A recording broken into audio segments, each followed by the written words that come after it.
get up here. I'm Beth Hessel, the executive director of the Athenaeum, and I feel kind of like that parable in the Bible where the guy holds a wedding and nobody shows up, and so he has to go out in the streets and grab people and say, come on, there's an amazing party going on, why aren't you coming? And I feel like since all the people who registered didn't show up tonight, we need to go out and find a few more people. But we're so glad that those of you who are here are here.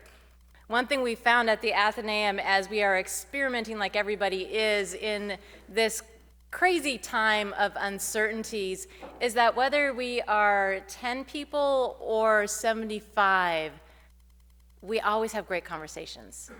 And so I'm counting on all of you, and I know Dr. Griffin is counting on all of you when we get to the Q&A time to be brave and raise your hand and ask the questions. And this can be a seminar instead of the big intro class with 450 people in it where you're like, don't call on me. So we're so glad you're all here. A few of you, I think it's your first time here to the Athenaeum, and I'm so glad whatever it was that helped you find us and locate us and show up. We're so pleased that you're here. The Athenaeum is a historic library here in Philadelphia, membership supported from about 50 or 75 years or so before there were public libraries here in Philadelphia. And we have existed from the beginning to be a place where people can read and learn and engage about the things that matter in this world, be it what's on the front page of the newspaper or in history, in architecture, art, and literature. We love to gather together as a community to learn, to grow friendships, to come away with a better understanding of who we are and where we belong in this world. If you enjoy tonight's program, which I know you will, we do have memberships. So you can keep coming to the programs if you're interested in being able to be part of this place, to use our circulating library, and to have some other perks of membership. Check us out. Natalie, who signed you in tonight, is our membership associate, and she can answer questions. You can find out more information online. We have these in the back. We also have Richard de Wingart with Head House Books in the back, ready to sell you books. If you brought your own copy, Dr. Griffin will be happy to sign it afterwards. I'm going to be taking her back there right after we are done. But there are a lot of holidays coming up. Spring is around the corner. There's always a good reason for giving someone you love, someone you care about, someone you work with, a book. So I encourage you to buy extra copies too. Now, about a month ago, my husband and I were in New York City at the New York Society Library, another membership library, and we had the pleasure of seeing their current exhibit, Black Literature Matters, which was curated by tonight's speaker, Farah Jasmine Griffin. It's a fantastic, and if you get a chance to get up there and see it, I hope you do. It's open until May 1st or 2nd, I believe. Really a wonderful exhibit. And you can go online to their website also and find out more about that exhibit and the programming that they did with Dr. Griffin as part of it. A really fascinating exhibit talking about that library's holdings of books by Black writers dating to from the late 18th century up to current, including like romances and westerns and bodice rippers and all sorts of fun books that you had showcased there, as well as really important landmarks in literary history.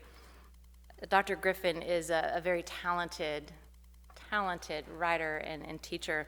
She's chair of African American and African Diaspora Studies, director of the Institute for Research in African American Studies, and the William B. Ransford Professor of English and Comparative Literature and African American Studies at Columbia University, and still has time to write books and care for family and friends and curate exhibits and come and share her wisdom with us tonight. She received her BA from Harvard, where she majored in American history and literature, and her PhD in American Studies from Yale. She is from Philadelphia and brings that knowledge of who we are as a city with her. Her major fields of interest are American and African American literature, music, and history, and she's published widely on issues of race, gender, feminism, jazz, and cultural politics. And she was named one of the John Simon Guggenheim Fellows of 2021. So we are in the presence of great wisdom and intellect and attainment, and we are so glad that you are here. I invite you all to join me in welcoming Farah Jasmine Griffin to the Athenaeum of Philadelphia this evening.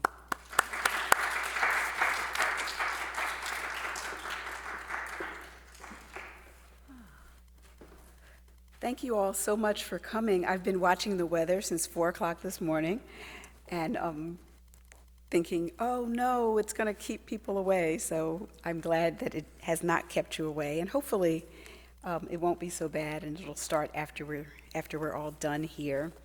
I am thrilled to be here today.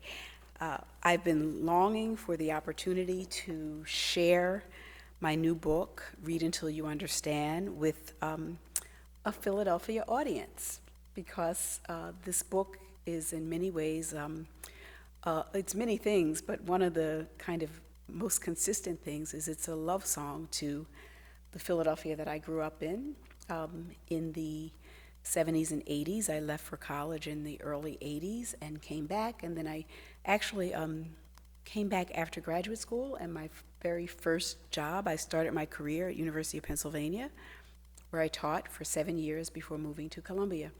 And my family's still here, and I am here weekly. So I really have been looking forward to talking to people in Philadelphia.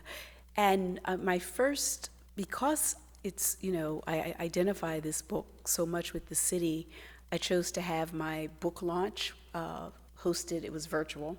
Everything's virtual, so I'm grateful to see you in person. Hosted by Uncle Bobby's bookstore in Germantown, and so coming here is just, the first stop in 2022. It's wonderful. So thank you all for inviting me here.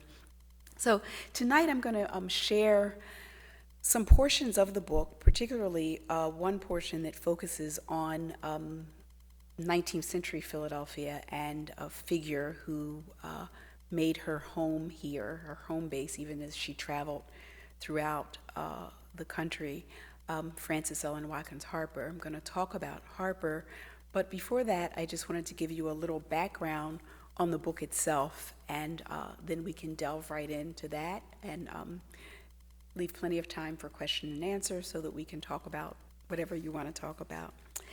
I began writing this book during the presidential campaign of 2016, although I'd been thinking about it forever, and there are parts of it that I'd been writing in my head forever, but they really began to come together during that campaign. It helped to crystallize my ideas about why I thought African American literary history was so important to helping us understand the history of the nation and its struggle toward democracy. And then I finished the book during the spring and summer of 2020, not long ago, which of course was the period of the global pandemic as well as the global protests following in the wake of George Floyd. So those are the sort of bookends that informed the book. And I dare say that had it not been for the pandemic, I don't know that I would have finished it because it just slowed everything down, especially my travel. And instead of spending hours in airports, I was able to get back to writing. And one chapter in particular I actually wrote here. It wasn't going to be in the book. This being in Philadelphia around the 4th of July, it was July 2019, this chapter just sort of told me that it wanted to be written, and it's a chapter on what I call on Black freedom and the ideal of America. So you know how Philly is. We take 4th of July very seriously, and it really just presented itself to me. So I had 3 goals when I was writing Read Until You Understand. Most importantly, I wanted to share my passion for a body of literature written by African American writers since the 18th century, and offer a way of reading them that might illuminate our understanding of some of the more pressing issues of our time. And just one way of reading them, certainly not the only way, not the definitive way, but offer people who might not be familiar with this literature, or even those who are, a way in and to invite readers to read with me. I wanted to share what I thought were a series of valuable lessons about the literature, written by those who have sought to better a nation that has often depended upon them but not treated them equally. And in the process of trying to contribute to the nation, they changed the world. I also wanted to honor the many teachers in my life, especially my very first teacher, my father, who died when I was 9, who is a central figure in this book, and also the writings of the great Toni Morrison. Both those writings and my father's presence and memory have shaped my life and my learning. And then in between, there are a series of formal teachers, either teachers who I had in the Philadelphia public school system at McDaniel, my neighborhood school, until 4th grade, and then I went to Julia Reynolds Masterman until 9th grade, so my teachers there, and some of them are named and talked about. And then as a scholarship student, I attended the Baldwin School in Bryn Mawr, and so my teachers there. And then my college teachers as well. They all kind of make appearances in this book. I wanted to honor them. And then finally, I wanted to give a gift to book lovers and readers with a book about books and a book that aspires to be a work of literature in itself. And I have to say that readers have responded beautifully. I was just saying that I've been really pleasantly surprised and happy with the response of readers, and very grateful for independent bookstores throughout the country. Like, this book would not have a life without independent bookstores. So anyway, I will start talking just a little bit about the book itself and then go into the discussion of Miss Harper. So I'll read a little, talk a little, and okay. My formal study of African American history and literature did not begin until college. My love of them began much earlier with my father, who believed teaching was an act of love. Because I adored my father and cherished being with him, I experienced learning as love. A natural-born storyteller, he would make our weekly visits to the public library, bookstores, and many of Philadelphia's historic landmarks come alive. The history of the nation's founding was more than a rendering of facts. Through my father's eyes, it became an epic tale of bold and courageous characters challenging stuffy old men in Europe. His tellings were cinematic in their sense of adventure. An old fedora hat became a tri-cornered hat like those worn by the 18th century Philadelphians who changed the course of history. And on days off from his job as a welder at the Sun Shipbuilding Company in Chester, Pennsylvania, after work and on the weekend, he took me to Philadelphia's Elfreth's Alley, the nation's oldest residential street, to Independence Mall and to the various sites that surround it. He purchased copies for me of the Declaration of Independence and the Bill of Rights, which were reproduced on parchment paper for tourists and history buffs. And before I started school, he had me memorize and recite the preamble to the Constitution, the opening of the Declaration of Independence, the Gettysburg Address, and the Presidents of the United States. All of these were skills that he learned as a Philadelphia schoolboy during the Depression. He would follow up my recitations with questions. What do you think that means? Let's look that word up and use it in a sentence. This was not a practice that he reserved for me, nor did he do it out of any recognition of my intellectual precocity. My cousins, my older sister, Myra, and her children all received the same instruction. But my father's lessons did not derive from an uncritical patriotism. At times, I think he exposed me to our nation's founding fathers and the ideals they espoused, so I would understand the enormity of the transgression, the enormity of the betrayal. Along with the founding fathers, he also introduced me to Toussaint Louverture, Nat Turner, Frederick Douglass, Harriet Tubman, and the Black Panther Party. None of these I didn't learn about in school. He held dear intellectual freedom fighters who risked their lives to combat not only the men and women who oppressed them, but also the system of oppression itself. We read and talked about the Panthers' 10-point program, which appeared on the back of the party's newspaper, and he pointed out the similarities to the Declaration of Independence. The Black Panther, along with Muhammad Speaks, Black World, the Philadelphia Tribune, and a bevy of other publications, showed how divided as a nation our understanding of events and actions could be. So I go on to talk about my learning through my father and with my father and attending various events and all of these buildings down here, walking tours and Betsy Ross's house and all those places, but also being taken to protest and to a Black Panther Party convention at the same time as a child. My father died tragically when I was 9 years old, and I recount that story here in the book as well. And I say that following his death when I was 9, Emerson Maxwell Griffin did not grant me any meaningful conception of heaven, so I never assumed he was looking over me from the clouds above, nor was I concerned about him burning for an eternity, as I only learned of that possibility years later from my saved Christian classmates who sought to frighten me into salvation. I did instinctively feel his presence and chose to believe his spirit guided me, especially in my reading. A voracious lover of books and jazz music, my father was rarely without a paperback book in his pocket, and when he died, I inherited all of his books and albums and the love of learning he had bequeathed me. And in reading, I think I chased him in the books and the music he left behind. And so I go on to talk a little bit about some of those books, and throughout the book, I include many of the books that I read that were left in closets and a cabinet, what are those things called? A buffet. It was full with albums, and also a china closet that was full of books. But I also talk about my discovery on my own through my education of other writers who I often wished my father had read. I don't know if he read, I don't know if he heard of them, and I wanted to know. I often wondered what he thought of them, or perhaps I could have introduced him to them.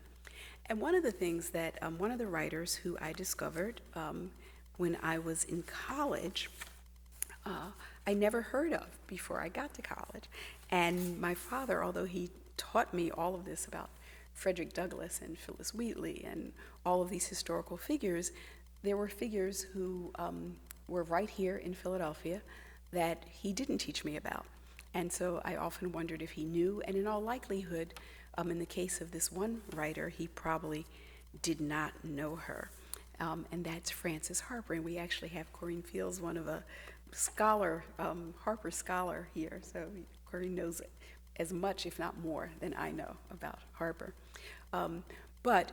So I did not discover Harper until I was a college student, and I was taking a class with a young German professor whose name was Werner Solars, and he had come from Columbia to Harvard University. And I discovered Frances Harper in his class, and at the same time I discovered a woman, Mrs. F.E.W. Harper, in a history class, and there was nothing to indicate to me that they were the same person. And so I became sort of obsessed with her and began to read and write and research with her, and actually fell in love with primary research through the work that I did on her, writing a junior essay and then a senior thesis, bringing me to Philadelphia, to the Philadelphia Library Company for the first time, and to the Schomburg in New York. So that's how I discovered Frances Harper. And when I returned home to Philadelphia from Cambridge and walked the streets near Penn's Landing, which runs along Delaware River waterfront, I did so with a newfound excitement. I imagined Black women in long, high-neck dresses, their thick hair neatly groomed in buns and twists. And I'd learned about, of course, Richard Allen and Absalom Jones and the founding of Mother Bethel AME, but I had not learned of Harper. So I'm going to start here. Phyllis Wheatley is someone who is in the very beginning of the book. She sort of is the first writer about whom I write. And she's, of course, the first African-American first woman, African-American woman, second woman to publish a collection of poetry. She lived from 1753 to 1784 in Boston, and I refer to Boston throughout the book as that other historic colonial era city. So she's the most, well-known poet, and so the book rightly opens up with her, and let's see, includes this poem. I don't know if you can see it. It's her most famous poem and her most controversial one. "'Twas mercy brought me from my pagan land, taught my benighted soul to understand that there's a God, that there's a Savior too. Once I redemption neither sought nor knew. Some view our sable race with scornful eye. Their color is a diabolic dye. Remember, Christians, Negroes black as Cain may be refined and join the angelic train." It's her most well-known poem. Controversial, initially, used to show that the African possessed genius and could write poetry. She came to the United States as what they believe she was maybe 7 years old, and they think that because of the condition of her teeth. She didn't have her front teeth, they were missing. She came from the Senegambia region. She was very frail and very sick when Mr. and Mrs. Wheatley took pity upon her and bought her. And within a matter of months, under the tutelage of the Wheatley's daughter, she spoke English and eventually read Latin and Greek, and she loved Alexander Pope and began to write poetry. So anyway, later this becomes, of course, a very controversial poem because it seems to thank the slave trade for introducing her to Christ, and calls Africa pagan. And then later again, it's reconsidered and people focus on those last two lines, that it is that Christianity that she says, she was introduced to because of the grace of the, or mercy of the slave trade, that gives her the authority to say those last two lines, "Remember, Christians, Negroes black as Cain may be refined and join the angelic train." It's her most well-known poem. This comes from another poem written when she's a little bit older, and it's a less well-known one, but I think it should be read with, alongside the On Being Brought from Africa to America. And this one is a poem that she wrote for Lord Dartmouth, who came to the colonies as governor and who was thought to be sympathetic to the plight of the colonists. And so she writes this poem in honor of him, which she often did. She wrote a poem in honor of George Washington. He wrote her back. She has lots of encounters with founding fathers, and she's giving her ideas and her advice to the founding fathers all the time. But anyway, she writes this poem, and as you can see, she's celebrating him and thankful that he's there, and she's speaking as a colonist, as one of the people who are, perhaps going to be seeking independence. But then this is a stanza in a much longer poem that is actually offset by the way that it's typed. So it calls attention to itself by the way that it appears in the poem. And I think it's quite significant. "Should you, my lord, while you peruse my song, wonder from whence my love of freedom sprung, whence flow these wishes for the common good, by feeling hearts alone best understood, I, young in life, by seeming cruel fate, was snatched from Afrique's fancied happy seat. What pangs excruciating must molest, what sorrows labor in my parents' breast. Steeled was that soul, and by no misery moved, that from a father seized his babe beloved. Such my case, and can I then but pray others may never feel tyrannic sway." So here, there's a move. She doesn't base her authority on her Christianity. She bases her authority on the fact that she is enslaved. And she's coming up in a context where people are using metaphors of slavery all the time to talk about the way they are treated by King George, right, by England, by Britain. And she's saying, actually, I really am enslaved. And it's because of that that I can make this claim for freedom. And I also don't want anyone else to ever experience this kind of tyranny. So it's a pointing out of, in some ways, the hypocrisy of the colonists, but also staking her claim with them. And also we see that Africa changes. It's not the pagan land from which she's stolen. It's a happy seat. And for the first time, we get a parent. And apparently, she never talked about Africa. She never talked about Africa. She talked once about her memory of a mother who poured libation and faced the east when she prayed. So we wonder, was she Muslim? Perhaps she was. Islam had come to that area. But it's a very different poem in tone. So this is, an early part of this tradition about which I write, and then I think sets up a discussion later on of Frances Ellen Watkins Harper. Harper appears in a chapter that I title On Rage and Resistance, and I couple those things. Rage, because it's so often feared, but it has, in many instances, particularly in the literature, a relationship to resistance. And certainly in the case of Frances Harper, Harper was born in 1825 in Maryland, in Baltimore. And Maryland had a large free black population, very active population. She was orphaned and taken in by an uncle, William Watkins, who ran a school, African free school, and she studied there and learned there before being sent out to service, where she worked for a Quaker, who also allowed her access to his library, and she continued her own education. And she taught both in Ohio at a school that would later become Wilberforce University, and also in York, Pennsylvania, at a school for black children in York, Pennsylvania. And she would sometimes come to Philadelphia, where she befriended and was befriended by someone who's now finally getting a great deal of attention, the great William Still, important figure in the Underground Railroad here. She would stay with William Still and his wife when she came to Philadelphia. Now, there were several things that made her think she wanted to become more actively involved in the abolition movement. One was that Maryland passed laws saying that if you were a free black and you left the state, you could not come back. And if you came back, you did so under the threat of being re-enslaved. So she sees herself as an exile. She can't go back home. The other one is the passage of a fugitive slave law. And Philadelphia is really, this place of tension around the fugitive slave law. There's an active abolitionist community here, both free blacks and Quakers who are, helping runaway slaves, reminding them that you do not have to go back, scurrying them off away.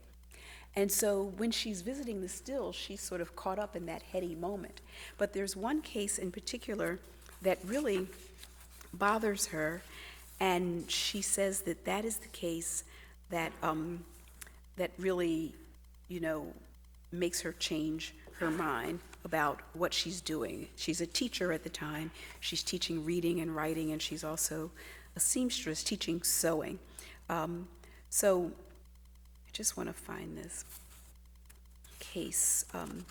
The Ned Davis case became the impetus for Harper to commit her life to the anti-slavery cause. Davis was someone who went to Maryland to work and didn't register and didn't pay the fines that he needed to pay, and found some more work. It was supposed to be like day work, found some more work, and so he stayed, and then he was enslaved. And at some point he escapes, but he's enslaved again, and he's sold in the South. He's caught up by the fugitive slave law, even though legally he's free here in Philadelphia, where he was, where he was from. And he sent back to Georgia, and he's worked to death, and he dies in Georgia.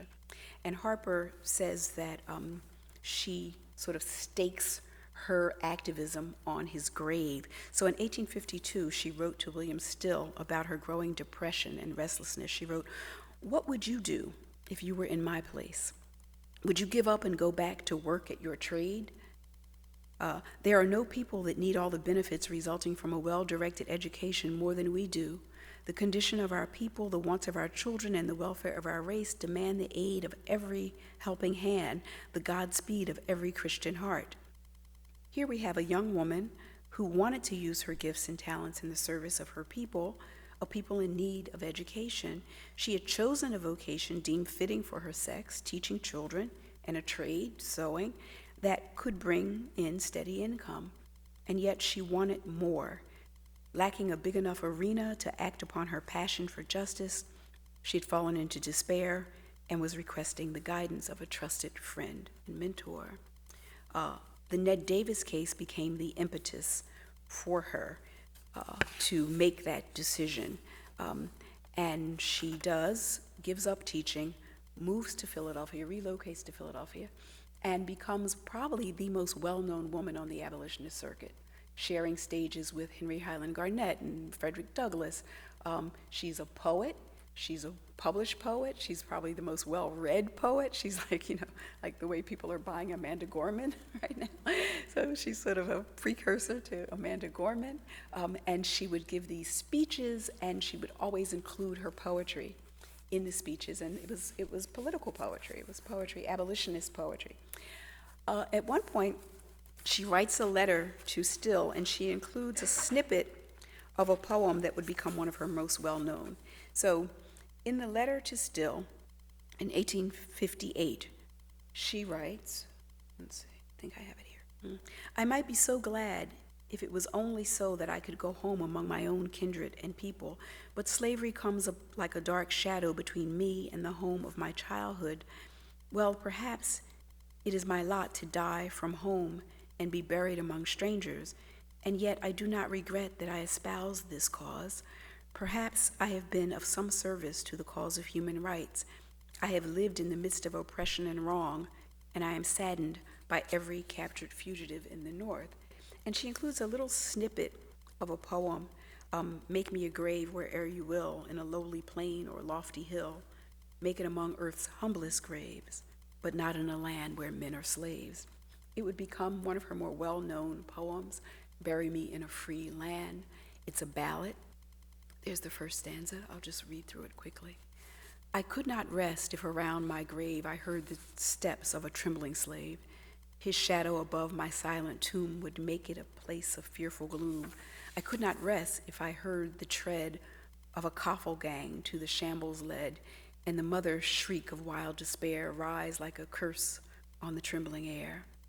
I could not sleep if I saw the lash drinking her blood at each fearful gash, and I saw her babes torn from her breasts like trembling doves from above their parent nests. I'd shudder and start if I heard the bay of bloodhounds seizing their human prey, and I heard the captive plead in vain as they bound afresh his galling chain. If I saw young girls from their mother's arms bartered and sold for their youthful charms, my eye would flash with a mournful flame, my death-pale cheek grow red with shame. I would sleep, dear friends, where bloated might can rob no man of his dearest right. My rest shall be calm in any grave, where none can call his brother a slave. I ask no monument, proud and high, to arrest the gaze of the passer-by. All that my yearning spirit craves is bury me not in a land of slaves. The poem's persona imagines her corpse as sentient and tortured by the sights and sounds of slavery. That the grave is the central image here is significant. Recall Harper dedicated her life to the anti-slavery cause upon the Georgia grave of Ned Davis, who was buried far from his home in Philadelphia. The rhyming couplet ending in grave and slave is repeated 3 times in the course of the poem, bringing the 2 words together, suggesting that slavery itself is a grave. And in this way, she anticipates 20th and 21st century theorists of Black studies for whom, building upon the assertion of sociologist Orlando Patterson, slavery constitutes a social death. In Harper's poem, the grave is a tomb of unrest. The refrain, I could not rest, repeated at the opening of the 2nd and 3rd stanza, begs the question of what happens to a soul that does not find death in rest. Does it, like the ghost of Toni Morrison's beloved, continue to haunt the nation? The sights and sounds throughout the rest of the poem constitute the imagery of slavery: coffles, auction blocks, slave mothers whose children are ripped from their breasts, bloodhounds, and the lash. All of these are familiar to Harper's readers and listeners. They are images that emphasize that slavery is a brutal trade in human flesh characterized by forms of violence including sexual abuse. I could not rest is not only the refrain of the speaker from the grave, but it must also be understood as I cannot rest, as spoken by the poet herself, like I cannot be complacent in this life as long as slavery exists. And in this way, it anticipates a famous song by the group Sweet Honey in the Rock, a lyric from Ella's song, which was dedicated to Ella Baker, "We who believe in freedom cannot rest until it comes." In the clarity of language and repetition in rhyme scheme, the poem has all the elements of a ballad, which she purposely chose to write it as. The ballad is repetition so that and fairly elementary rhymes so that people will remember it and can recite it themselves. So Harper would go on to affiliate herself with the most radical abolitionists, even befriending John Brown. And after Harper's Ferry raid, she writes to him while he waits execution, thanking him for what he's done and offering to support financially the widows and children of those men who were with him. She writes to the men themselves, and one of the men, after he's executed, the poem "Bury Me in a Free Land" is found amongst his belongings. And finally, she also writes to his widow, who is living, comes to stay at the still house while she awaits the execution of her husband. And she writes to her, "In an hour like this, common words of sympathy may seem like idle words, and yet I want to say something to you, the noble wife of the hero of the 19th century. I thank you for the brave words you have spoken. A republic that produces such a wife and mother may hope for better days. If there is one thing on earth I can do for you or yours, let me be apprised. I am at your service."